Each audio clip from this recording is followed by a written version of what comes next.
नमस्कार साथियों, हमने अपने पिछले वीडियो में रस की बात की थी। भरत मुनि ने नाट्य शास्त्र में रस की जो व्याख्या की थी, रस की जो विवेचना की थी, वो इस सूत्र में की थी कि व्यवहानुभाव व्यावचार संयोगा रस निष्पत्ति। अब इसमें दो शब्द आए थे। हमने पिछले वीडियो में ये देख लिया कि विभाव किसे कहते हैं, रस की निष्पत्ति के कारण को विभाव कहते हैं, अनुभाव किसे कहते हैं जिससे रस के उदय का पता चलता है, अनुभाव कहते हैं, संचारी भाव या व्यभिचारी भाव किसे कहते हैं, तो निरंतर संचरण करते रहते हैं या स्थायी भाव को पुष्ट करते रहते हैं, जगाते रहते हैं, उनको व्यभिचारी कहते हैं। पर ये संयोग और निष्पत्ति ये दो शब्द हैं। इन संयोग और निष्पत्ति शब्द को स्पष्ट करने के लिए काव्य शास्त्र में चार व्याख्याकार हुए। इन चार व्याख्याकारों के नाम हैं, पहले व्याख्याकार थे भट्ट लोलट,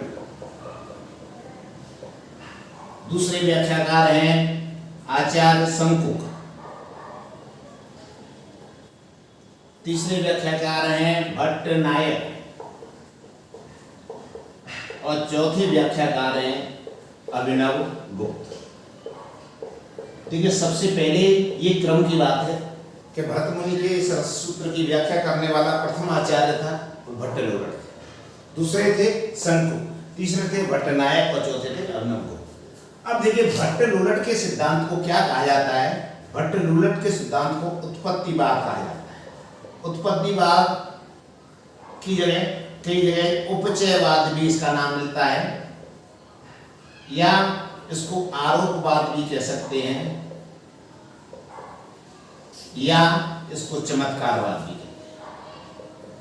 तो भट्ट लोलट पहले व्याख्याकार हैं और इनके सिद्धांत को उत्पत्तिवाद, उपचयवाद, आरोपवाद और चमत्कारवाद के नाम से जाना जाता है। आचार्य शंकुक ने भट्ट लोलट के सिद्धांत की आलोचना, उन्होंने कहा रस की उत्पत्ति नहीं होती, तो फिर इनके सिद्धांत था अनुमितिवाद। इन्होंने कहा कि रस का अनुमान किया जाता है। इसके बाद भट्ट नायक आए। भट्ट नायक पहले आचार्य हैं जिन्होंने रस का साधारणीकरण किया और इन्होंने कहा भुक्ति को रस निष्पत्ति कहते हैं, तो इनके सिद्धांत का नाम हो गया भुक्तिवाद। और अभिनव गुप्त ने कहा कि रस की भुक्ति नहीं होती। इन तीनों सिद्धांतों की उन्होंने भर्त्सना की और उन्होंने कहा रस की अभिव्यक्ति होती है, इसलिए इनके सिद्धांत का नाम पड़ा अभिव्यक्ति या अभिव्यंजनात्मक। अब देखिए, भट्ट लोलट का जो व्याख्या है वो किस दर्शन पर आधारित है? वो है मीमांसा दर्शन पर आधारित, जबकि शंकुक की न्याय दर्शन पर आधारित है, भट्ट नायक की सांख्य दर्शन पर आधारित है,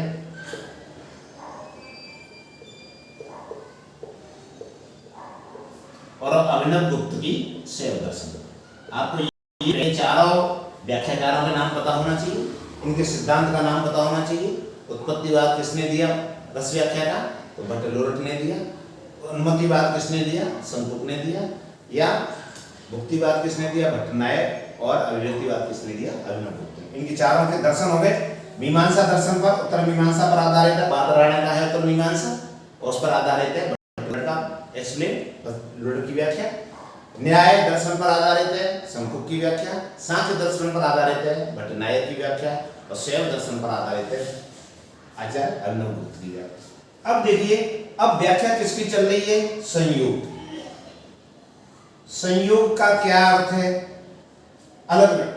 और निष्पत्ति का क्या अर्थ है? तो देखिए, इन्होंने संयोग को माना संबंध। कैसा संबंध? स्थायी भाव का विभाव से, स्थायी भाव का अनुभाव से, स्थायी भाव का संचारी भाव से जो संबंध है उसको संयोग। शंकुक ने अनुमान और अनुमाप, इसको रस के संयोग का अर्थ निकाला। भट्ट नायक ने भोज या भोजक, भोज्य और भोजक कहा भुक्ति में, और अभिव्यक्तिवाद ने व्यंजक और अव्यंजक। दूसरी बात आती है कि निष्पत्ति का क्या अर्थ लिया है, तो इन्होंने कहा रस का निर्माण होता है, उत्पत्ति होती है। तो भट्ट लोलट ने इसको निष्पत्ति को बताया उत्पत्ति। संकुक ने क्या कहा, अनुमिति होती है, अनुमान, गैस करता है आदमी, अनुमान लगाता है, इसको हम आरोप भी कह सकते हैं उत्पत्ति बात को, क्योंकि आरोप आता है। भट्टनायक ने क्या कहा, निष्पत्ति का अर्थ इसका भोग होता है, भोग, इसलिए इसके सिद्धांत को भुक्तिवाद कहा गया है। और इन्होंने निष्पत्ति का अर्थ बताया अभिव्यक्ति, यानी रस पहले से ही विद्यमान रहता है, केवल प्रकट होता है। तो पहले तो हमें इन चारों आचार्यों का मत क्या है, मत का नाम क्या है, किस दर्शन पर आधारित है, और इन्होंने निष्पत्ति को क्या कहा है और संयोग को क्या है, ये हमें पता होना चाहिए। और ये क्रमशः भट्ट लोलट के सिद्धांत की आलोचना करेंगे संकुक की कमियां निकालेंगे नायक, और नायक की कमियां निकालेंगे नंदगुप्त। तो इस प्रकार से चारों हैं, अब इसका स्क्रीनशॉट ले सकते हैं। अब हम समझेंगे कि भट्ट लोलट ने रस की व्याख्या किस रूप में की। देखिए, भट्ट लोलट रस निष्पत्ति के इस भरत सूत्र के पहले व्याख्या, उन्होंने ये कहा कि रस कहाँ होता है। रस की निष्पत्ति, तीन बातें हैं इसमें। पहली बात है कि रस की निष्पत्ति अनुकर में होती है, अनुकर्ता में होती है, अनुकार्य, अनुकर्ता और सामर्थ्य। पहले ये समझे अनुकार्य क्या है। वो ऐतिहासिक पात्र, जैसे राम, वो ऐतिहासिक पात्र हैं जिनको कोई नट जिनके रूप में अभिनय करता है। तो जैसे मान लीजिए, चलो राम का अभिनय कर रहे, या सीता का कर रहे, या कृष्ण का कर रहे, या रावण का कर रहे, तो वो क्या हो गए, अनुकार। जो अभिनय करता है, अभिनय करने वाला, नाटक में जो है व्यक्ति, उसे कहते हैं पात्र, और इसको कहेंगे नट। तो जो नट है वो अनुकर्ता है। नट एक्टिंग करेगा राम की, नट एक्टिंग करेगी सीता की। सामाजिकता में कौन आते हैं, दर्शक। अब भरत मुनि के इस सूत्र में ये कहीं नहीं दिया कि रस की निष्पत्ति कहाँ होती है। इस बात को लोलट ये कहते हैं कि रस हमेशा ऐतिहासिक पात्रों में होता है, यानी अनुकार्य में। अनुकर्ता में रस नहीं होता और इसमें रस नहीं होता।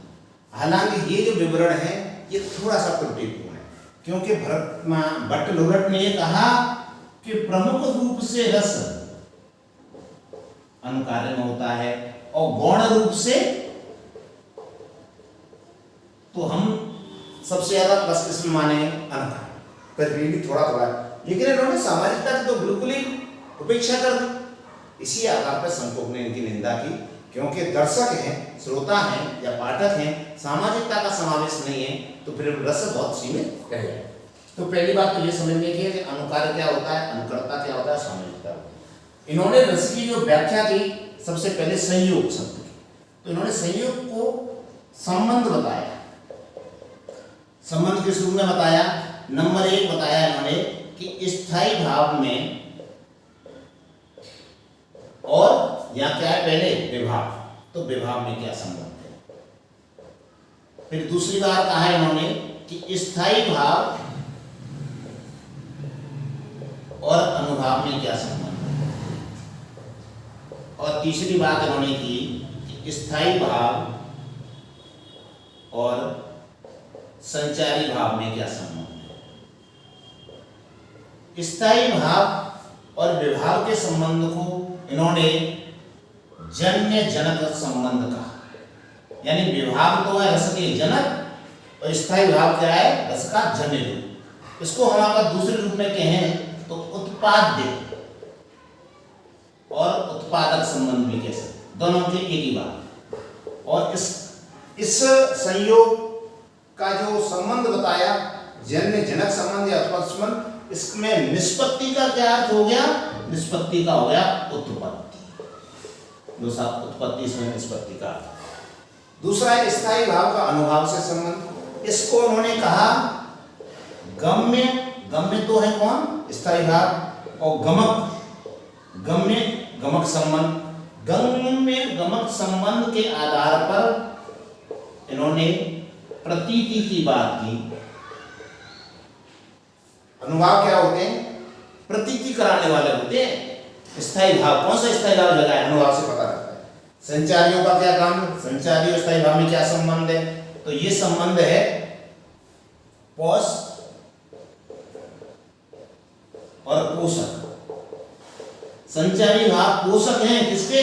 स्थायी भाव। स्थायी भाव को पुष्ट करते हैं और इसके आधार पर इन्होंने निष्पत्ति का अर्थ बताया पुष्टि। तो देखिए भट्ट लोलट का सिद्धांत बहुत वैज्ञानिक है। इन्होंने 3 स्थितियां बता दी संयोग की। संयोग को संबंध बताया स्थायी भाव और विभाव का संबंध, स्थायी भाव और अनुभाव का संबंध, स्थायी भाव और संचारी भाव का संबंध। स्थायी भाव और विभाव के संबंध को इन्होंने जन्य संबंध बताया। स्थायी भाव और अनुभाव के संबंध को इन्होंने गम्य संबंध बताया और स्थायी भाव और संचारी भाव को इन्होंने पौष और पोषक बताया। इस आधार पर निष्पत्ति के 3 अर्थ हो गए, उत्पत्ति, प्रतीति और पुष्टि।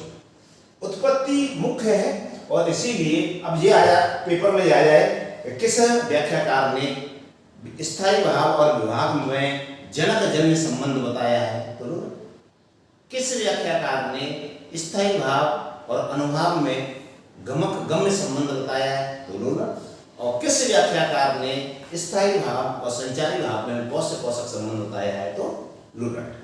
तो लोलट का ये देखिए 2 बातें हुई। एक तो लोलट ने रस माना है अनुकार्य में और दूसरी बात है लोलट ने इस संयोग शब्द को संबंध में और निष्पत्ति शब्द को उत्पत्ति, प्रतीति और पुष्टि के रूप में परिभाषित किया है। अब हम दूसरा व्याख्याकार देखेंगे और दूसरे जो व्याख्याकार हैं तो ये थे भट्ट लोलट। और लोलट का प्रथम व्याख्याकार के रूप में विशेष महत्व है। लोलट के इस सिद्धांत की आलोचना की शंकुक ने। शंकुक ने कहा कि रस की निष्पत्ति अनुकार्य में नहीं होती, अनुकर्ता में होती, नट में होती। तो अगली वीडियो हम पढ़ेंगे शंकुक ने रस की व्याख्या या भरतमुनि के रस सूत्र की व्याख्या किस रूप में की है। और इसके बाद पढ़ेंगे शंकुक के बाद इसमें भट्टनायक आए, भट्टनायक आए पुनर्गुप्त। तब तक आप देखते रहिए और अच्छा लगे तो वीडियो को लाइक जरूर करें। आपका लाइक करने से हमें लगेगा कि हमें अगला वीडियो बनाना चाहिए या नहीं। धन्यवाद।